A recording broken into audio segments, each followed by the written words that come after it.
Subscribe कीजिए सर्व संध्या दरबार कांटिया शरीफ channel को और बेल आइकन दबाइए मालिक जी की लेटेस्ट सत्संग की वीडियो को सबसे पहले देखने के लिए।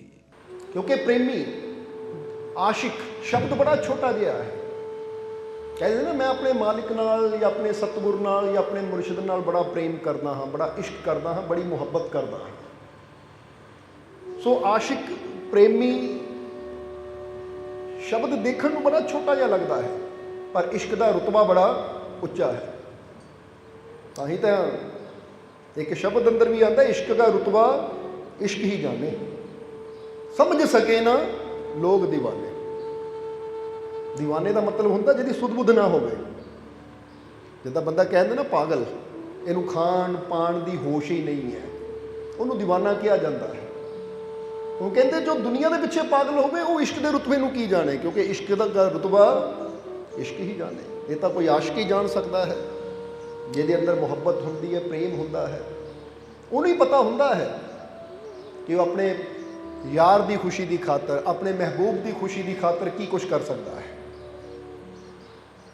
इत्थे सानू हज़रत अबू बकर के जीवन का एक बड़ा प्यारा किस्सा याद आ गया। हज़रत अबू बकर जदों हजूर मुहम्मद सल्लल्लाहु अलैहि वसल्लम यानी हजूर मुहम्मद की जदों वफात हुई तो हज़रत अबू बकर खलीफा बने। हज़रत अबू बकर के जीवन का ही जो कि पहले खलीफा से, ये बड़ा प्यारा किस्सा है। ये वाकया है कि जदों हजूर मुहम्मद मक्के तो मदीने आए हिजरत करके यानी कि मक्के के लोगों ने इन्नियां परेशानियां खड़ियां कर दित्तियां कि हजूर का घरों निकलना भी मुश्किल हो गया सी। पूरा मक्के के बड़े बड़े सरदार हजूर नू खत्म करना चाहते सी, कतल करना चाहते सी। फिर परमात्मा की आवाज़ आई, यानी वो खुदा का हुक्म होया कि ऐ मेरे प्यारे नबी, हुण वक्त आ गया है, समा आ गया है, तू मक्के नू छड्ड के मदीने चला जा। जदों अपने रब के हुक्म नू पूरा करदे होए हजूर ने मक्के तो मदीने की तरफ हिजरत की। उन्होंने हिजरत किया जाता है। जदों मक्के तो मदीने का सफ़र किया तो उस वेले हजूर दे नाल कौन सी? उन्हां दे प्यारे सहाबी हज़रत अबू बकर। हुण इस हिजरत दे विच यानी इस सफ़र दे विच काफ़ी परेशानियों का सामना करना पिया, पर जदों हजूर मदीने पहुँच गए और मदीने दे विच हजूर दा नाम चारों तरफ फैलना शुरू हो गया।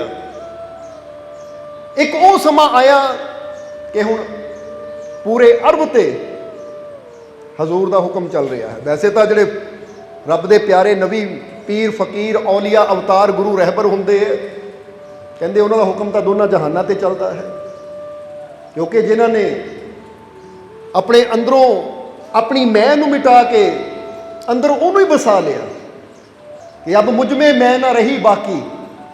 कहते ना जब मुझ में मैं ना रही बाकी फिर बंदा कीते मौला की। फिर तो बंदे और मौला च कोई फर्क ही नहीं रह जाता जो बंदा अपनी अंदरों मैं नू मिटा दिंदा है। हुण जदों चारों तरफ हजूर की जय जयकार होने लगी तो एक दिन हजूर दे प्यारे सहाबी बैठे हुए थे और उस वेले सारे सहाबी हाले हजूर उन्हां विच आए नहीं, तो सारे सहाबी बैठे आपस में गल्लां कर रहे हैं। तो किहड़ी गल चल पई कि सारे एक दूजे नूं पुछ रहे हैं कि अपने अपने जीवन का सब तो हसीन वाकया दसो कि जदों तुहानूं सब तो ज़्यादा खुशी हुई होवे। जिद्दां बंदा कहंदा ना कोई वो गल दस जदों तेरे दिल नूं सब तो ज़्यादा खुशी हुई होवे, जो सब तो अच्छी घटना होवे तेरे जीवन की, वो गल दस। समझदे हो कि नहीं? कई बार प्रेमी बैठे हुंदे है, प्रेमी यानी अपने मुर्शद नाल प्रेम करने वाले, अपने सतगुर नाल प्रेम करने वाले, उत्थे गल चल पवे कि हाँ भाई तेरे जीवन की सब तो हसीन घटना किहड़ी है, सब तो हसीन वाकया किहड़ा जदों तैनूं बहुत खुशी हुई होवे।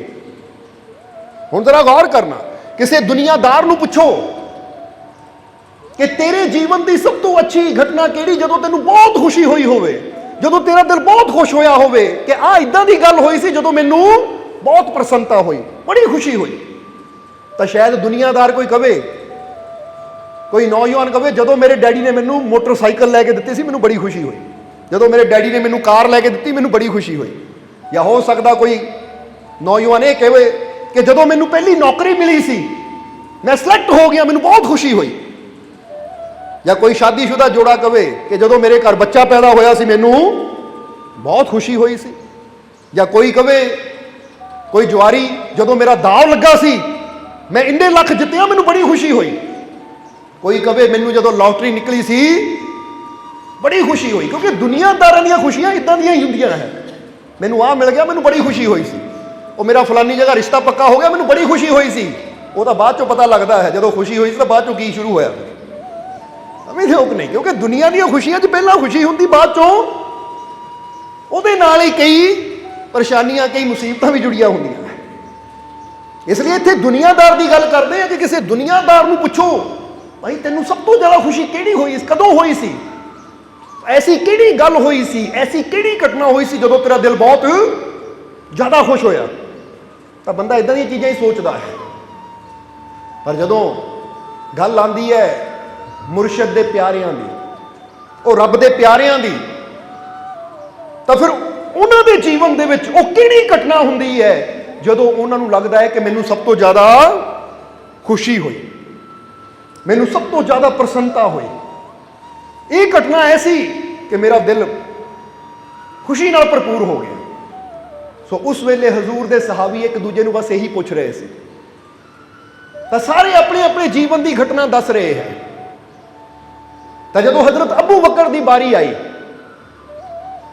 ਤਾਂ ਉਸ ਵੇਲੇ ਜਦੋਂ ਅਬੂ ਬਕਰ ਨੂੰ ਪੁੱਛਿਆ ਕਿ ਹਜ਼ਰਤ ਤੁਸੀਂ ਵੀ ਦੱਸੋ ਕਿ ਤੁਹਾਡੇ ਜੀਵਨ 'ਚ ਤੁਸੀਂ ਸਭ ਤੋਂ ਜ਼ਿਆਦਾ ਖੁਸ਼ ਕਿਸ ਸਮੇਂ ਹੋਏ ਸੀ, ਸਭ ਤੋਂ ਜ਼ਿਆਦਾ ਖੁਸ਼ੀ ਦੀ ਕਿਹੜੀ ਗੱਲ ਹੋਈ ਸੀ ਤੁਹਾਡੇ ਜੀਵਨ 'ਚ ਜਦੋਂ ਤੁਹਾਨੂੰ ਬਹੁਤ ਜ਼ਿਆਦਾ ਪ੍ਰਸੰਨਤਾ ਹੋਈ। ਤਾਂ ਉਸ ਲਈ ਹਜ਼ਰਤ ਅਬੂ ਬਕਰ ਨੇ ਜਦੋਂ ਉਹਨਾਂ ਪੁੱਛਿਆ ਤਾਂ ਹਜ਼ਰਤ ਅਬੂ ਬਕਰ ਮੁਸਕਰਾਏ, ਕਹਿੰਦੇ ਅੱਜ ਤੂੰ ਮੇਰੇ ਦਿਲ ਦੀ ਤਾਰ ਛੇੜ ਦਿੱਤੀ ਹੈ ਕਿ ਮੈਨੂੰ ਪੁੱਛਦਾ ਹੈ ਸਭ ਤੋਂ ਜ਼ਿਆਦਾ ਖੁਸ਼ੀ, ਸਭ ਤੋਂ ਜ਼ਿਆਦਾ ਆਨੰਦ, ਸਭ ਤੋਂ ਜ਼ਿਆਦਾ ਪ੍ਰਸੰਨਤਾ ਮੈਨੂੰ ਕਦੋਂ ਹੋਈ ਸੀ।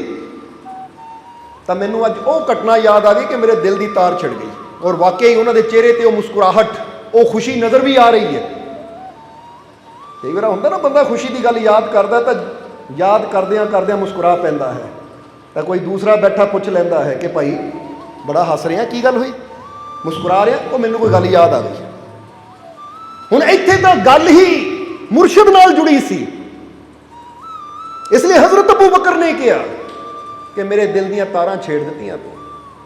ਅੱਜ ਮੈਨੂੰ ਉਹ ਘਟਨਾ ਇੱਕ ਵਾਰ ਫਿਰ ਮੈਨੂੰ ਯਾਦ ਆ ਗਈ ਜਦੋਂ ਮੈਨੂੰ ਸਭ ਤੋਂ ਜ਼ਿਆਦਾ ਪ੍ਰਸੰਨਤਾ ਹੋਈ ਸੀ, ਜਦ ਸਭ ਤੋਂ ਜ਼ਿਆਦਾ ਖੁਸ਼ੀ ਹੋਈ ਸੀ। ਤਾਂ ਉਹਨਾਂ ਨੇ ਕਿਹਾ ਹਜ਼ਰਤ ਉਹ ਕਿਹੜੀ ਘਟਨਾ ਸੀ, ਸਾਨੂੰ ਵੀ ਦੱਸੋ। ਤਾਂ ਉਸ ਲਈ ਹਜ਼ਰਤ ਅਬੂ ਬਕਰ ਦੱਸਦੇ ਹੈ, ਹੁਣ ਦੇਖਣਾ ਇੱਕ ਆਸ਼ਿਕ ਨੂੰ ਸਭ ਤੋਂ ਜ਼ਿਆਦਾ ਖੁਸ਼ੀ ਕਦੋਂ ਹੁੰਦੀ ਹੈ ਔਰ ਕੀ ਕਰਕੇ ਹੁੰਦੀ ਹੈ। ਜਿੱਦਾਂ ਅਸੀਂ ਦੁਨੀਆ ਦੀ ਮਿਸਾਲ ਦਿੱਤੀ, ਦੁਨੀਆ ਨੂੰ ਖੁਸ਼ੀ ਹੁੰਦੀ ਕੁਝ ਪ੍ਰਾਪਤ ਕਰਕੇ। ਮੈਨੂੰ ਆਹ ਚੀਜ਼ ਮਿਲੀ ਮੈਂ ਬਹੁਤ ਖੁਸ਼ ਹੋਇਆ, ਮੈਨੂੰ ਨੌਕਰੀ ਮਿਲੀ ਮੈਂ ਬਹੁਤ ਖੁਸ਼ ਹੋਇਆ, ਮੈਨੂੰ ਬੱਚਾ ਮਿਲਿਆ, ਪਤਨੀ ਮਿਲੀ, ਪਤੀ ਮਿਲਿਆ, ਮੈਨੂੰ ਸੰਸਾਰ ਦਾ ਆਹ ਪਦਾਰਥ ਮਿਲਿਆ, ਮੈਂ ਬਹੁਤ ਖੁਸ਼ ਹੋਇਆ। ਦੁਨੀਆਦਾਰ ਦੀ ਖੁਸ਼ੀ ਹਮੇਸ਼ਾ ਮਿਲਣ ਤੇ ਹੁੰਦੀ ਹੈ। ਜਦੋਂ ਲੋਟਰੀ ਨਿਕਲਦੀ ਤਾਂ ਕੀ ਮਿਲਦਾ ਹੈ? ਬੰਦਾ ਕਹਿੰਦਾ ਪੈਸਾ ਮਿਲਿਆ ਮੈਂ ਬਹੁਤ ਖੁਸ਼ ਹੋਇਆ, ਮਿਲਦਾ ਹੈ ਨਾ ਕੁਛ, ਫੇਰ ਹੀ ਬੰਦਾ ਕਹਿੰਦਾ ਨਾ ਮੈਂ ਖੁਸ਼ ਹੋਇਆ। ਪਰ ਇੱਕ ਆਸ਼ਿਕ ਦੀ ਖੁਸ਼ੀ ਕੱਚ ਹੈ। ਆਸ਼ਿਕ ਦੀ ਖੁਸ਼ੀ ਇਹ 'ਚ ਨਹੀਂ ਹੈ ਕਿ ਮੈਨੂੰ ਕੀ ਮਿਲਿਆ, ਮੈਨੂੰ ਕੀ ਹਾਸਲ ਹੋਇਆ। ਆਸ਼ਿਕ ਦੀ ਖੁਸ਼ੀ ਹੁੰਦੀ ਹੈ, ਇੱਕ ਪਿਆਰੇ ਦੀ ਖੁਸ਼ੀ ਹੁੰਦੀ ਹੈ ਕਿ ਮੈਂ ਆਪਣੇ ਮਹਿਬੂਬ ਦੀ ਖਾਤਰ ਕੀ ਕੀਤਾ। ਬੜਾ ਗੌਰ ਕਰੋ। ਹੁਣ ਹਜ਼ਰਤ ਅਬੂ ਬਕਰ ਦੱਸਦੇ ਆ ਕਿ ਜਦੋਂ ਹਜ਼ੂਰ ਮੱਕੇ ਤੋਂ ਹਿਜਰਤ ਕਰਕੇ ਮਦੀਨਾ ਆ ਰਹੇ ਸੀ ਤਾਂ ਮੈਂ ਹਜ਼ੂਰ ਦੇ ਨਾਲ ਸੀ। ਬਸ ਉਸ ਸਮੇਂ ਦੀ ਉਹ ਕਹਿੰਦੇ ਇਹ ਗੱਲ ਹੈ, ਇਹ ਵਾਕਿਆ ਹੈ ਕਿ ਜਦੋਂ ਮੈਂ ਹਜ਼ੂਰ ਦੇ ਨਾਲ ਆ ਰਿਹਾ ਹਾਂ, ਅਸੀਂ ਪੈਦਲ ਹਾਂ, ਸਫ਼ਰ ਕਰ ਰਹੇ ਹਾਂ, ਗਰਮੀ ਬਹੁਤ ਜ਼ਿਆਦਾ ਹੈ, ਚਾਰੋਂ ਤਰਫ ਰੇਤ ਹੀ ਰੇਤ, ਕਿਉਂਕਿ ਅਰਬ ਦੇ ਅੰਦਰ ਜਦੋਂ ਗਰਮੀ ਪੈਂਦੀ ਤਾਂ ਬਹੁਤ ਜ਼ਿਆਦਾ ਪੈਂਦੀ ਹੈ। ਕਿ ਹਜ਼ੂਰ ਚਲੇ ਜਾ ਰਹੇ ਹੈ, ਮੈਂ ਵੀ ਹਜ਼ੂਰ ਦੇ ਪਿੱਛੇ ਪਿੱਛੇ ਨਾਲ ਨਾਲ, ਔਰ ਮੈਂ ਦੇਖ ਰਿਹਾ ਹਾਂ ਕਿ ਗਰਮੀ ਦੇ ਕਾਰਨ ਹਜ਼ੂਰ ਦੇ ਚਿਹਰੇ ਤੇ ਪਸੀਨਾ ਆ ਰਿਹਾ ਹੈ। पूरा जिस्म उन्होंने पसीने नाल भिजिया होया है। तो मेरा दिल अंदरों बड़ा परेशान हो रहा है। पर हालात इदां दे कि दूर दूर तक रेत है, रेतले पहाड़ है, कोई हरियाली नहीं है। मन बड़ा परेशान हो रहा हजूर नूं धुप च चलदियां देख के। दिल तां करदा सी कि मैं ही बदल बन के इन्हां ते छा जावां, पर मैं मजबूर सी। हजूर दे चेहरे तो पसीने दी बूंदां गिरदियां सी तो मेरे दिल नूं कुछ हुंदा सी। चलदे चलदे चलदे चलदे अगे एक पहाड़ आया, और जिद्दां दस्सिया कि उत्थे पहाड़ भी पत्थर दे रेतले ही हुंदे, कोई उन्हां ते हरियाली नहीं हुंदी या उन्हां ते कोई हरे दरख्त नहीं हुंदे। पर उस पहाड़ दी परछाई जमीन ते पैंदी है, उत्थे थोड़ी छां है। इसलिए मैं हजूर नूं बेनती की कि हजूर गर्मी बहुत है और दूर दूर तक कोई पेड़ भी नहीं है जिहदी छां थल्ले असीं बैठ सकीए, पर आ पहाड़ की परछाई पै रही है, यानी इहदी थोड़ी छां है। अगर हजूर थोड़ी देर इहदे थल्ले आराम कर लैन तो मेरे मन नूं सुकून आ जाएगा। क्योंकि एक तालिब नूं, एक आशिक नूं हमेशा हुंदा है कि कुछ तो ऐसा होवे कि मेरे महबूब नूं थोड़ा आराम आवे। इसलिए जो हजरत अबू बकर ने बेनती की थी, वो अपना किस्सा दस रहे कि मैनू सब तो ज्यादा खुशी कदों हुई सी। हुण वो किस्से विच दस रहे हैं कि फिर मैं हजूर नूं बेनती की थी तो हजूर मैनू देख के मुस्कुराए, कहते ठीक है अबू बकर।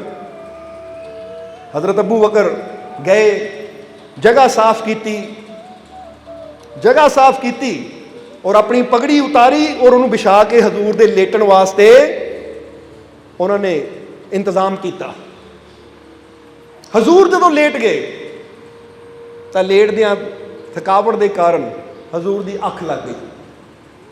तो हजरत अबू बकर अपने प्यारे नबी नूं, अपने महबूब नूं सुता देख के मन नूं चैन भी आ रहा, पर एक अंदर भी है कि किथे दो जहान दे बादशाह अज जमीन ते लेटे हुए हैं।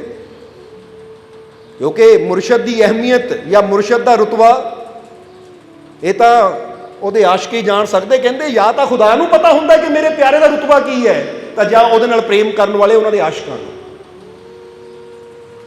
इसलिए हजरत अबू बकर दी अखां 'च पानी आ गया देख के कि दो जहानां दे बादशाह और अज इन्नी तपदी जमीन ते रेत विच इस तरह लेटे हुए हैं। हुण अखां 'च पानी है और मन च सोच रहे हैं मैं होर की करा अपने प्यारे वास्ते, अपने महबूब वास्ते मैं की करा, मैं की करा। अपनी मजबूरी ते अपने आप नूं अंदर मजबूरी ते दुखी भी हो रहे हैं कि इसलिए मैं मजबूर हाँ, अपने महबूब की खातर मैं कुछ कर नहीं सकता। और इस हालात में अपने हजूर नूं देख के मन नूं तकलीफ भी हो रही है। हाले बैठे विचार ही कर रहे सी कि जद नूं उथों एक चरवाहा गुजरिया जिहदे कोल कुछ बकरियां सी। जदों चरवाहा गुजरिया तो हजरत अबू बकर दे मन च आया कि अगर हजूर वास्ते बकरी का दुध प्याले च पा के हजूर नूं पेश किया जाए तो कितना अच्छा लगेगा। चलो कुछ तो राहत होएगी, सवेर का कुछ खादा भी नहीं है, रात दे निकले हुए हैं कुछ खादा भी नहीं है। इसलिए हजरत अबू बकर ने बकरियां वाले नूं आवाज़ मारी, चरवाहे नूं आवाज़ मारी रुक। चरवाहा रुकिया तो हजरत अबू बकर ने कहा मैनू तेरी बकरी का दुध चाहिए है अपने हजूर वास्ते, अपने महबूब वास्ते, की ये दुध देगा? तो बकरी वाले ने कहा मेरा काम ही दुध बेचना है, पर जदों मैं नगर च हुंदा हाँ तो 1 दराम का 1 किलो दिंदा हाँ, पर हुण इत्थे इत्थे 4 दराम का 1 किलो दूँ। हर कोई मजबूरी का फायदा उठाता है। पर हुण इत्थे हजरत अबू बकर ने यह नहीं कहा कि लै जे उत्थे 1 दराम का मिलता सी तो मैं 4 क्यों देवां, क्योंकि गल प्यारे दी है, गल महबूब दी है। हजरत अबू बकर ने अपनी जेब च हथ पाया और 4 की जगह 5 दराम कड्डे और उसदे हाथ रखे कि 4 की जगह 5 ले। ये मेरी गल हुंदी तो शायद मैं राजी ना हुंदा, पर यह गल मेरे महबूब दी है और ये सब कुछ जो भी मेरे को है ये उहदा ही तो है।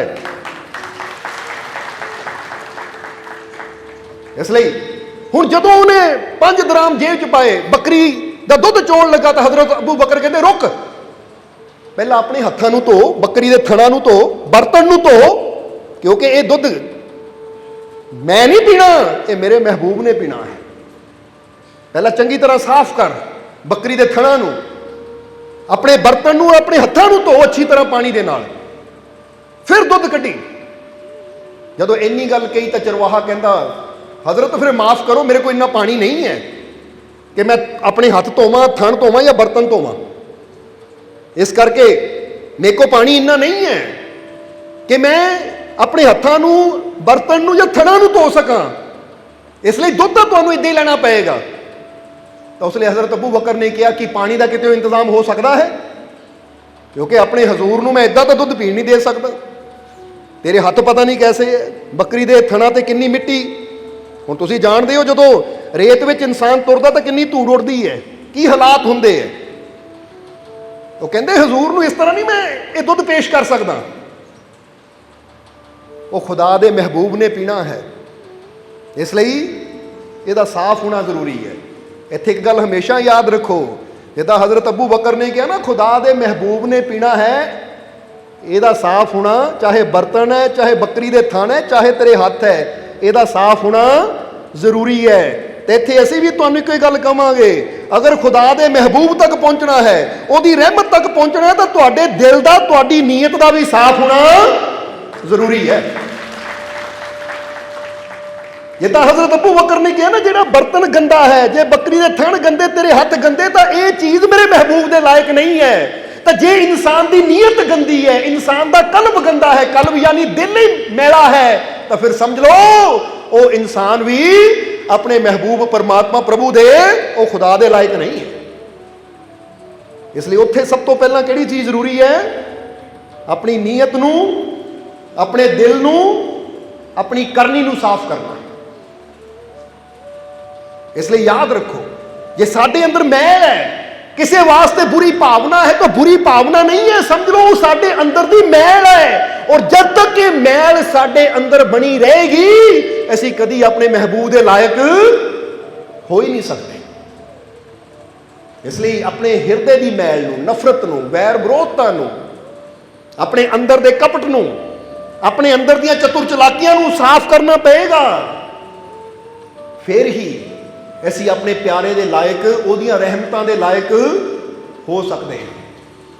ਇਸ ਲਈ ਜਿੱਦਾਂ ਜਿੱਦਾਂ ਇਨਸਾਨ ਅੰਦਰੋਂ ਨਫ਼ਰਤ ਮਿਟਦੀ ਚਲੀ ਜਾਂਦੀ ਹੈ, ਇਨਸਾਨ ਦੇ ਅੰਦਰੋਂ ਕ੍ਰੋਧ ਮਿਟਦਾ ਚਲਾ ਜਾਂਦਾ ਹੈ, ਇਨਸਾਨ ਦੇ ਅੰਦਰੋਂ ਬੁਰੀਆਂ ਭਾਵਨਾਵਾਂ ਮਿਟਦੀਆਂ ਚਲੀਆਂ ਜਾਂਦੀਆਂ ਹੈ। ਬੁਰੀਆਂ ਭਾਵਨਾਵਾਂ ਦਾ ਮਤਲਬ ਨਿੰਦਿਆ ਕਰਨਾ, ਹੇਰਾ ਫੇਰੀਆਂ ਕਰਨਾ, ਠਗੀਆਂ ਕਰਨਾ, ਦੂਜੇ ਦਾ ਮਜ਼ਾਕ ਉਡਾਉਣਾ, ਦੂਜੇ ਨੂੰ ਤਕਲੀਫ ਦੇਣੀ, ਇਹਨੂੰ ਕਹਿੰਦੇ ਬੁਰੀਆਂ ਭਾਵਨਾਵਾਂ। ਇਸ ਲਈ ਬੁਰੇ ਵਿਚਾਰ ਦਾ ਮਤਲਬ, ਜਦ ਅਸੀਂ ਬੁਰੇ ਵਿਚਾਰਾਂ ਦੀ ਗੱਲ ਕਰੀਏ ਤਾਂ ਇਹਦਾ ਮਤਲਬ ਇਹੀ ਹੁੰਦਾ ਹੈ, ਐਸੇ ਵਿਚਾਰ ਜਿਹ 'ਚ ਨਿੰਦਿਆ ਸ਼ਾਮਿਲ ਹੋਵੇ, ਚੁਗਲੀ ਸ਼ਾਮਿਲ ਹੋਵੇ, ਨਫ਼ਰਤ ਸ਼ਾਮਿਲ ਹੋਵੇ, ਕ੍ਰੋਧ ਸ਼ਾਮਿਲ ਹੋਵੇ, ਦੂਜੇ ਦੀ ਬੁਰਾਈ ਕਰਨਾ ਸ਼ਾਮਿਲ ਹੋਵੇ, ਦੂਜੇ ਨੂੰ ਤਕਲੀਫ ਦੇਣਾ ਸ਼ਾਮਿਲ ਹੋਵੇ, ਜਿਹਦੇ 'ਚ ਜਾਤ ਪਾਤ ਦੇ ਵਿਤਕਰੇ ਸ਼ਾਮਿਲ ਹੋਣ ਕਿ ਅਸੀਂ ਲੋਕਾਂ ਨੂੰ ਜਾਤ ਪਾਤ ਦੇ ਵਿੱਚ ਵੰਡ ਦਿੰਦੇ ਹਾਂ, ਉਹ ਬੁਰਾ ਹੈ। ਇਸ ਲਈ ਐਸੀ ਬੁਰੀ ਸੋਚ ਦਾ, ਐਸੀ ਗੰਦੀ ਸੋਚ ਦਾ ਅਸੀਂ ਤਿਆਗ ਕਰਨਾ ਹੈ और अच्छी सोच अपने अंदर ले आनी है। और अच्छी सोच की है कि सबका मालिक एक है और एक पिता एकस के हम, साडा पिता एक है तो असीं ओहदे एक दे बच्चे हां, एक दे बच्चे हैं। इसलिए कोई चंगा नहीं, कोई माड़ा नहीं, असीं सारे ओहदे नूर तो बने हैं। क्योंकि चंगा कवांगे तो माड़ा भी आएगा, माड़ा कवांगे चंगा भी आएगा। इसलिए जो चंगे माड़े की हद ही मुक गई, रह ही हो गया, तो फिर चंगा की तो माड़ा की। ना को बैरी ना ही बेगाना, सगल संगी हमको बने आए। वो कहते हुण बैरी भी नहीं है, बेगाना भी नहीं है, ये तो हुण सारे मेरे अपने हैं। जदों ये भावना अंदर आ जाती है तो फिर असीं साफ होना शुरू हो जाते हैं। और जदों साडा दिल साफ हो जाता तो फिर अपने मालिक दे लायक, ओहदियां रहमतां दे लायक असीं हो जाते हैं, फिर ही ओहदे घर तक पहुंचते हैं। इसलिए हुण आ जाइए हज़रत अबू बकर दे किस्से ते कि हज़रत अबू बकर ने कहा कि भाई एक थण जे गंदे है, तेरे हाथ जे गंदे, बर्तन गंदा है, तो मेरे हजूर दे लायक नहीं है। इसलिए दस इत्थे, क्योंकि तेरा रोज का काम है इत्थे घूमना। ऐसी तो अज पहली बार निकले हाँ, तेनू पता होएगा इत्थे पानी कित्थे होएगा। तो उसलिए बकरियां वाले ने कहा पानी तो है, पर ओ सामने पहाड़ नजर आ रहा है, ये पिछे कुआं है। पहाड़ दूर सी, ओहदे पिछे कुआं है। पर भाई मैं पहले ही दस दें, मैं एड्डी दूर, मैं एड्डी सिखर दोपहरे धुप दे विच अपनियां बकरियां नूं छड्ड के मैं एड्डी दूर नहीं जा सकदा। हज़रत अबू बकर ने जो देखा, हज़रत अबू बकर ने एक नज़र अपने हजूर वाल देखा कि हजूर गहरी नींद 'ਚ सुते हुए है, और दूसरी नज़र फिर मारी बकरियां वाले तरफ। कहते तेरे कोल कोई बर्तन है? ਉਹਦੇ ਕੋਲ छोटा जिहा बर्तन सी,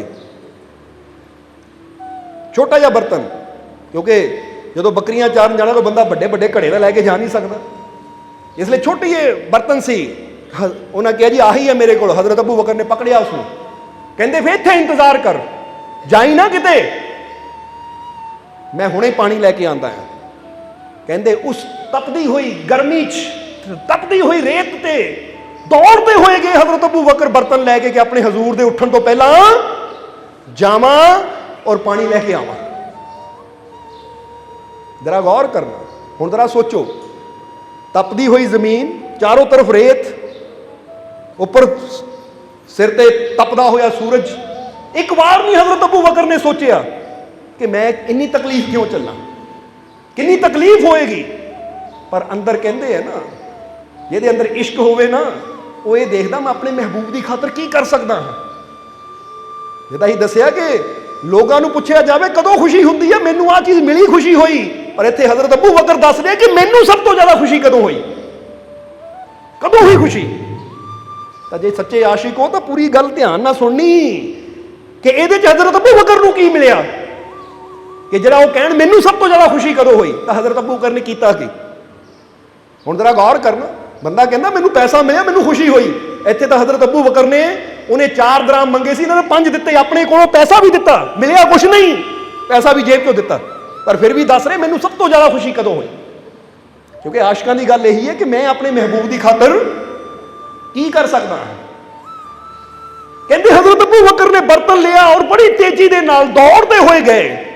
पहाड़ के पिछे कुआं सी, कुएं चो बर्तन पानी का भरिया, और बर्तन लैके दौड़ते हुए वापस आए। तो बकरी वाला देख के हैरान रह गया, कहता हज़रत मैनू एक गल दसो, है कौन जिन्हां दी खातर तुसी इन्नी परेशानी चल रहे हो, इन्नी तकलीफ चल रहे हो, ये कौन है? तुसी इन्नी गर्मी में इन्नी तेजी नाल गए, पानी लैके वापस आए, मैं हैरान हाँ कि इदा कोई कर ही नहीं सकता। तो उसले हज़रत अबू बकर ने कहा ये ना पूछ ये कौन है, क्योंकि मेरे को ऐसे शब्द ही नहीं है कि मैं अपने महबूब का रुतबा बोल के तेनू दस सका ये कौन है। बस तू इन्ना समझ ले कि जे ए है तो मैं हाँ, तो जे ए नहीं तो फिर मैं भी है। ये मेरी जिंदगी है, ये मेरी जान है, ये है तो मेरा वजूद है, तो जे ये नहीं तो मेरा भी वजूद नहीं है। कहते इदा समझ ले जिसम है तो मैं परछाई, जे जिसम ही ना रहा तो परछाई भी नहीं रही। हुण पता नहीं बकरियां वाला हज़रत अबू बकर की गल नूं समझिया या नहीं समझिया, पर उस वेले भी हज़रत अबू बकर ने वो बर्तन दे नाल बकरियां दे थण धोते, वो बर्तन नूं धोता मल मल के जिस बर्तन में दुध पाना सी। तो जदों बर्तन धोता थण धोते तो बकरी वाले ने अर्ज की कि हज़रत हुण दुध भी आप ही चोलो, दुध भी आप ही चोलो, क्योंकि जिस पवित्रता ना तुसी चो सकते हो, ये थणा चो दुध दोह सकते हो, वो मैं कित्थों पवित्रता लियावां। वो भी समझ गया सी कि ये कोई आशिक है तो यदा महबूब है, जिहदी खातर अपनी जान लगा रहा है। कहते हज़रत अबू बकर ने पैसे भी दिते, बर्तन भी आप धोते, थण भी आप धोते, पानी भी आप लिया, और हुण अपने हाथ धो के दुध भी आप चो रहे। नहीं तो आशिक की तो कहते ना, आशिक की तो नखरा की, नहीं तो होर कोई होंदा लै मैं तेनू पैसे दिते आप कर, तू जो करना है, मैं क्यों करा, पैसे काहदे दिते तेनू, तू 4 मंगे सी मैं 5 दिता, आप ही कर। पर नहीं, आशिक तो कहता मैं जो अपने महबूब की खातर करा वो भी थोड़ा है। कहते दुध चोया बर्तन च, जो बर्तन च दुध चोया तो हुण दुध जो बर्तन च आया तो गर्मी के कारण दुध भी गर्म हो गया, तो जिन्ना को पानी बर्तन च लिया सी ਉਹਦੇ ਨਾਲ थण धोते, बर्तन धोता तो पानी भी खत्म हो गया। तो हुण हज़रत अबू बकर सोचण लगे कि अगर ये दुध अपने महबूब नूं दूंगा तो गर्म है, काश थोड़ा जिहा पानी होर हुंदा तो वह पानी च दुध नूं रख के पानी नाल ठंडा करके फिर अपने महबूब नूं पिलांदा। जरा समझना, क्योंकि पानी थोड़ा सी, दुध का प्याला ਕਹਿੰਦੇ ਉਸ ਵੇਲੇ ਹਜ਼ਰਤ ਅਬੂ ਬਕਰ ਨੇ ਉਹਨੂੰ ਕਿਹਾ ਥੋੜੀ ਦੇਰ ਹੋਰ ਰੁਕ, ਚਾਹੇ ਮੇਰੇ ਕੋਲ 2 ਦਰਾਮ ਹੋਰ ਲੈ ਲਈ। ਦੁੱਧ ਦੇ ਪਿਆਲੇ ਨੂੰ ਢਕਿਆ, ਉਹ ਪਾਣੀ ਵਾਲਾ ਬਰਤਨ ਚੱਕਿਆ, ਫਿਰ ਦੁਬਾਰਾ ਦੌੜ ਕੇ ਗਏ, ਫਿਰ ਦੌੜ ਕੇ ਫਿਰ ਪਾਣੀ ਲੈ ਕੇ ਆਏ। ਪਾਣੀ ਲੈ ਕੇ ਆਏ ਤਾਂ ਦੁੱਧ ਦੇ ਪਿਆਲੇ ਨੂੰ ਉਹ ਪਾਣੀ ਵਾਲੇ ਬਰਤਨ 'ਚ ਰੱਖਿਆ, ਪਾਣੀ ਵਾਲੇ ਬਰਤਨ 'ਚ ਰੱਖਿਆ ਤਾਂ ਕਿ ਦੁੱਧ ਥੋੜਾ ਠੰਡਾ ਹੋ ਜਾਵੇ। ਹੁਣ ਜਦੋਂ ਦੁੱਧ ਠੰਡਾ ਹੋ ਰਿਹਾ ਹੈ ਤਾਂ ਨਾਲੇ ਹਜ਼ਰਤ ਅਬੂ ਬਕਰ ਆਪਣੇ ਮਹਿਬੂਬ ਵੱਲ ਦੇਖ ਰਹੇ ਹੈ, ਔਰ ਨਾਲੇ ਦੁੱਧ ਵੱਲ ਦੇਖ ਰਹੇ ਤਾਂ ਮਨ 'ਚ ਕੀ ਸੋਚ ਰਹੇ ਹੈ ਕਿ ਹੁਣ ਦੁੱਧ ਠੰਡਾ ਤਾਂ ਹੋ ਚੁੱਕਾ ਹੈ, ਪਰ ਕਿਤੇ ਇਹ ਨਾ ਹੋਵੇ ਮੇਰੇ ਮਹਿਬੂਬ ਦੀ ਅੱਖ ਹੀ ਨਾ ਖੁੱਲੇ ਤਾਂ ਦੁੱਧ ਫੇਰ ਗਰਮ ਹੋ ਜਾਵੇ, ਕਿਉਂਕਿ ਆਖਿਰ ਪਾਣੀ ਵੀ ਕਿੰਨੀ ਦੇਰ ਠੰਡਾ ਰਹੇਗਾ, ਵਾਤਾਵਰਨ 'ਚ ਠੰਡਾ ਪਾਣੀ ਵੀ ਰੱਖ ਦਿਓ ਤਾਂ ਉਹ ਵੀ ਗਰਮ ਹੋਣਾ ਸ਼ੁਰੂ ਹੋ ਜਾਂਦਾ ਹੈ। ਹੁਣ ਮੈਂ ਉਠਾ ਵੀ ਨਹੀਂ ਸਕਦਾ ਆਪਣੇ ਮਹਿਬੂਬ ਨੂੰ ਕਿ ਮਹਿਬੂਬਾ ਉੱਠ ਔਰ ਦੁੱਧ ਪੀ ਲੈ, ਕਿਉਂਕਿ ਇੰਨੀ ਹਿੰਮਤ ਕਿੱਥੇ ਆਸ਼ਕ ਦੀ ਕਿ ਮਹਿਬੂਬ ਦੇ ਆਰਾਮ 'ਚ ਖਲਲ ਪਾਵੇ। ਹੁਣ ਮਨ 'ਚ ਸੋਚ ਰਹੇ ਹੈ ਕਿ ਪਤਾ ਨਹੀਂ ਮੇਰੇ ਨਬੀ ਨੇ ਕਦੋਂ ਉੱਠਣਾ ਹੈ, ਕਿਤੇ ਦੁੱਧ ਫਿਰ ਗਰਮ ਨਾ ਹੋ ਜਾਵੇ। ਤਾਂ ਹੁਣ ਜ਼ਰਾ ਗੌਰ ਕਰਨਾ, ਹਾਲੇ ਸੋਚ ਰਹੇ ਕਿ ਹੁਣ ਦੁੱਧ ਠੰਡਾ ਹੋ ਚੁੱਕਾ ਹੈ, ਹੁਣ ਤਾਂ ਨਬੀ ਆਪਣੀਆਂ, ਮੇਰਾ ਮਹਿਬੂਬ ਆਪਣੀਆਂ ਅੱਖਾਂ ਖੋਲੇ ਔਰ ਇਹ ਦੁੱਧ ਦਾ ਘੁੱਟ ਪੀ ਲਾਵੇ। ਹੁਣ ਇੱਕ ਆਸ਼ਿਕ ਦੇ ਦਿਲ ਦੇ ਵਿੱਚ ਤਾਰ ਛਿੜੇ ਤਾਂ ਇਹ ਕਿੱਦਾਂ ਹੋ ਸਕਦਾ ਮਹਿਬੂਬ ਨੂੰ ਪਤਾ ਨਾ ਲੱਗੇ। ਹਜ਼ਰਤ ਅਬੂ ਬਕਰ ਦੇ ਅੰਦਰ ਆਵਾਜ਼ ਆਈ ਕਿ ਇਹ ਮਹਿਬੂਬ ਹੁਣ ਅੱਖਾਂ ਖੋਲ ਲੋ, ਦੁੱਧ ਠੰਡਾ ਹੋ ਚੁੱਕਾ ਹੈ। ਤਾਂ ਜਦ ਨੂੰ ਹਜ਼ੂਰ ਮੁਹੰਮਦ ਨੇ ਅੱਖਾਂ ਖੋਲੀਆਂ ਆਪਣੀਆਂ ਔਰ ਉੱਠ ਕੇ ਬਹਿ ਗਏ। ਇੱਥੋਂ ਪਤਾ ਲੱਗਦਾ ਹੈ कि दिल को जब दिल की राह होती है आशिकी तब निवाह होती है, फिक्र कांटों की वो नहीं करते जिनको फूलों की चाह होती है। जिन्हां दा ध्यान फुल्लां वल होवे ना वो कंडियां दी फिक्र नहीं करते। इसी तरह जिहदा ध्यान अपने मुर्शद दियां मुस्कुराहटां रूपी फुल्लां ते होवे, खुशियां रूपी फुल्लां ते होवे, वो फिर रस्ते दे कंडियां दी परवाह नहीं करता, मुसीबतां दी परवाह नहीं करता। वो तां कहंदा बस मुसीबतां चाहे लखां ही आ जाण पर मैं उस मंजिल तक पहुँच जावां जिथे मैं उसकी मुस्कुराहट, उसकी खुशी देख लवां, क्योंकि उसकी खुशी इंसान दियां सारियां रुकावटां, सारियां थकावटां, सारियां परेशानियां, सारियां तकलीफां नूं उसदी एक मुस्कुराहट ही दूर कर दिंदी है। देखिया माँ 9 महीने बच्चे नूं पेट च रखदी, कितनियां तकलीफां चलदी है, पर जिद्दां ही बच्चा जन्म लैंदा है माँ उहनूं देखदी है तो उहदियां सारियां तकलीफां 1 मिनट च ही खत्म हो जांदियां। ਜਦੋਂ ਗੱਲ ਮੁਰਸ਼ਦ ਦੀ ਆਉਂਦੀ ਹੈ ਉਹ ਤਾਂ ਗੱਲ ਹੀ ਬਹੁਤ ਬੜੀ ਹੁੰਦੀ ਹੈ, ਕਿਉਂਕਿ ਉਹ ਤਾਂ ਗੱਲ ਹੀ ਰੂਹ ਦੀ ਹੁੰਦੀ ਹੈ। ਹਜ਼ੂਰ ਨੇ ਅੱਖਾਂ ਖੋਲੀਆਂ, ਮੁਸਕਰਾ ਕੇ ਆਪਣੇ ਪਿਆਰੇ ਸਹਾਬੀ ਅਬੂ ਬਕਰ ਦੀ ਤਰਫ ਦੇਖਿਆ। ਹਜ਼ਰਤ ਅਬੂ ਬਕਰ ਦੇ ਚਿਹਰੇ ਤੇ ਵੀ ਮੁਸਕਰਾਹਟ ਆ ਗਈ ਕਿ ਸ਼ੁਕਰ ਹੈ ਦੁੱਧ ਠੰਡਾ ਹੈ ਤਾਂ ਮੇਰੇ ਨਬੀ ਨੇ ਅੱਖਾਂ ਖੋਲਤੀਆਂ। ਪਿਆਲਾ ਲੈ ਕੇ ਦੁੱਧ ਦਾ ਹਜ਼ੂਰ ਦੇ ਕੋਲ ਗਏ। ਹਜ਼ੂਰ ਨੇ ਉਹ ਪਿਆਲਾ ਪਕੜਿਆ ਔਰ ਜਦੋਂ ਪਹਿਲਾ ਘੁੱਟ ਪਿਆਲੇ 'ਚੋਂ ਭਰਿਆ ਨਾ ਤਾਂ ਹਜ਼ਰਤ ਅਬੂ ਬਕਰ ਨੇ ਦਿਲ ਤੇ ਹੱਥ ਰੱਖ ਲਿਆ, ਅੱਖਾਂ 'ਚ ਪਾਣੀ ਆ ਗਿਆ, ਪਰ ਚਿਹਰੇ ਤੇ ਇੱਕ ਬੜੀ ਮੁਸਕਰਾਹਟ ਆ ਗਈ ਕਿ ਮੇਰੀ ਮਿਹਨਤ ਸਫਲ ਹੋ ਗਈ। ਵਾਹ, ਇਸ ਤੋਂ ਜ਼ਿਆਦਾ ਆਨੰਦ ਦੀ ਘੜੀ ਤਾਂ ਹੋਰ ਕੋਈ ਹੋ ਹੀ ਨਹੀਂ ਸਕਦੀ। ਹਜ਼ਰਤ ਅਬੂ ਬਕਰ ਕਹਿੰਦੇ ਤੂੰ ਪੁੱਛ ਰਿਹਾ ਸਭ ਤੋਂ ਜ਼ਿਆਦਾ ਖੁਸ਼ੀ ਕਦੋਂ ਮਿਲੀ, ਸਭ ਤੋਂ ਜ਼ਿਆਦਾ ਦਿਲ ਕਦੋਂ ਖੁਸ਼ ਹੋਇਆ? ਬਸ ਮੇਰਾ ਦਿਲ ਸਭ ਤੋਂ ਜ਼ਿਆਦਾ ਉਦੋਂ ਖੁਸ਼ ਹੋਇਆ, ਉਦੋਂ ਮੈਨੂੰ ਸਭ ਤੋਂ ਬੜੀ ਖੁਸ਼ੀ ਮਿਲੀ ਜਦੋਂ ਮੇਰੇ ਹਜ਼ੂਰ ਨੇ ਪਹਿਲਾ ਘੁੱਟ ਪਿਆਲੇ 'ਚੋਂ ਭਰਿਆ। ਤਾਂ ਮੇਰੇ ਦਿਲ ਨੂੰ ਚੈਨ ਆ ਗਿਆ ਕਿ ਮੇਰੀ ਇੰਨੀ ਕੀਤੀ ਮਿਹਨਤ ਸਫਲ ਹੋ ਗਈ। ਹੁਣ ਇੱਥੇ ਦੱਸੋ ਇਹ ਆਸ਼ਿਕ ਨੂੰ ਮਿਲਿਆ ਕੀ ਸੀ? ਬਲਕਿ ਇਹਨੇ ਆਪਣੇ ਹਜ਼ੂਰ ਦੀ ਖੁਸ਼ੀ ਦੀ ਖਾਤਰ, ਉਹਨਾਂ ਨੂੰ ਇੱਕ ਠੰਡਾ ਦੁੱਧ ਪਿਲਾਉਣ ਦੀ ਖਾਤਰ ਆਪ ਕਿੰਨੀ ਪਰੇਸ਼ਾਨੀ ਚੱਲੀ, ਸਮਝਦੇ ਹੋ ਕਿ ਨਹੀਂ? ਇਹ ਪਹਾੜ ਦੀ ਦੂਰੀ ਵੀ ਕਹਿੰਦੇ ਇਦਾਂ ਸੀਗੀ ਕਿ ਜਿੱਦਾਂ ਇੱਥੋਂ ਬਾਗਪੁਰ ਨੂੰ ਚਲੇ ਜਾਓ 5 ਕਿਲੋਮੀਟਰ, ਕਿਉਂਕਿ ਦੇਖਣ ਨੂੰ ਕਹਿੰਦਾ ਉਹ ਪਹਾੜ। ਤਾਂ ਹੁਣ 5 ਕਿਲੋਮੀਟਰ ਦੌੜ ਕੇ ਜਾਣਾ, 5 ਕਿਲੋਮੀਟਰ ਦੌੜ ਕੇ ਪਾਣੀ ਲੈ ਕੇ ਕੂਏ 'ਚੋਂ ਵਾਪਸ ਆਣਾ।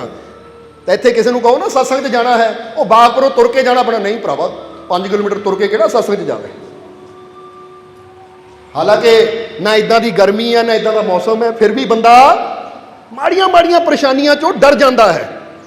ਪਰ ਅਸੀਂ ਕਹਾਂਗੇ ਤੁਹਾਡੇ ਅੰਦਰ ਵੀ ਇਸ਼ਕ ਥੋੜ੍ਹਾ ਜਿਹਾ ਤਾਂ ਹੈ, ਤਾਂ ਹੀ ਤਾਂ ਅੱਜ ਦੇ ਹਾਲਾਤਾਂ ਨੂੰ ਜਾਂ ਅੱਜ ਦੇ ਹਾਲਾਤਾਂ ਦੀ ਪਰਵਾਹ ਨਾ ਕਰਦਿਆਂ ਹੋਇਆ ਫਿਰ ਵੀ ਤੁਸੀਂ ਮਾਲਕ ਤੱਕ ਪਹੁੰਚ ਗਏ। ਇਹ ਥੋੜੀ ਜਿਹੀ ਇਸ਼ਕ ਦੀ ਝਲਕ ਤਾਂ ਹੈਗੀ, ਬਸ ਇਹਨੂੰ ਹੋਰ ਵਧਾਉਣਾ ਹੈ, ਇਹਨੂੰ ਹੋਰ ਬੜਾ ਕਰਨਾ ਹੈ। ਕਿਉਂਕਿ ਜਿਹੜੇ ਡਰ ਕੇ ਘਰਾਂ 'ਚ ਹੀ ਬੈਠੇ ਰਹਿ ਗਏ, ਇਹਦਾ ਮਤਲਬ ਇਹਨਾਂ ਨੇ ਕਿ ਉਹ ਰਹਿਮਤ ਦੀ ਖਾਤਰ ਤਕਲੀਫਾਂ ਝੱਲਣੀਆਂ। ਇਹ ਤਾਂ ਬਸ ਉਹੀ ਹੈ ਕਿ ਮੈਨੂੰ ਕੁਛ ਨਾ ਕਰਨਾ ਪਵੇ, ਬੈਠੇ ਬਿਠਾਏ ਮੈਨੂੰ ਸਭ ਕੁਝ ਮਿਲ ਜਾਵੇ। ਔਰ ਬੈਠੇ ਬਿਠਾਇਆ ਤਾਂ ਇਨਸਾਨ ਨੂੰ ਰੋਟੀ ਨਹੀਂ ਮਿਲਦੀ, ਪਾਣੀ ਦਾ ਗਲਾਸ ਨਹੀਂ ਮਿਲਦਾ। ਉਹ ਵੀ ਉਹਨਾਂ ਨੂੰ ਮਿਲਦਾ ਹੈ ਜਿਹੜੇ ਅਪਾਹਿਜ ਹੁੰਦੇ ਹੈ, ਸਮਝਦੇ ਹੋ ਕਿ ਨਹੀਂ? ਇਸ ਲਈ ਅਪਾਹਿਜ ਦੀ ਤਰ੍ਹਾਂ ਜ਼ਿੰਦਗੀ ਜੀਣ ਨਾਲੋਂ ਚੰਗਾ ਹੈ ਕਿ ਅਸੀਂ ਇਹ ਕਹੀਏ, ਮੇਰੇ ਮਾਲਿਕ ਮੈਨੂੰ ਤਾਕਤ ਦੇ, ਹਿੰਮਤ ਦੇ ਕਿ ਮੈਂ ਮਿਹਨਤ ਕਰਕੇ ਤੇਰੀ ਰਹਿਮਤ ਤੱਕ ਪਹੁੰਚ ਸਕਾਂ। ਤਾਂ ਜੇ ਬੰਦਾ ਕਹੇ ਮੈਂ ਕੁਝ ਨਹੀਂ ਕਰਨਾ, ਜੋ ਕਰਨਾ ਤੇਰੀ ਰਹਿਮਤ ਨਹੀਂ ਕਰਨਾ ਹੈ, ਤਾਂ ਜ਼ਰਾ ਸੋਚੋ, ਇਹ ਗੱਲ ਕੋਈ ਛੋਟੀ ਗੱਲ ਨਹੀਂ ਹੈ।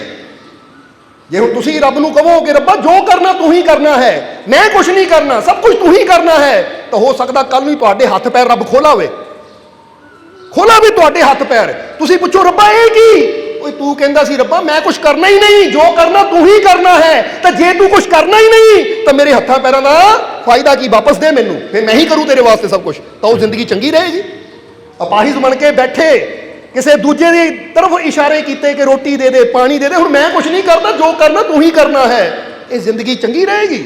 ਨਹੀਂ। ਇਹ ਮੰਗੋ ਰੱਬਾ ਮੈਨੂੰ ਹਿੰਮਤ ਦੇ, ਤਾਕਤ ਦੇ, ਮੈਂ ਮਿਹਨਤ ਕਰਕੇ ਤੇਰੀ ਰਹਿਮਤ ਤੱਕ ਪਹੁੰਚਾਂ, ਤਾਂ ਰੱਬ ਇੰਨੀ ਤਾਕਤ ਦੇਗਾ, ਹਿੰਮਤ ਦੇਗਾ ਕਿ ਤੁਸੀਂ ਕਰਮ ਵੀ ਉਹ ਕਰਦੇ ਰਹੋਗੇ ਕਿ ਉਹਦੀਆਂ ਰਹਿਮਤਾਂ ਤੱਕ ਬੜੀ ਆਸਾਨੀ ਨਾਲ ਪਹੁੰਚਦੇ ਜਾਓਗੇ।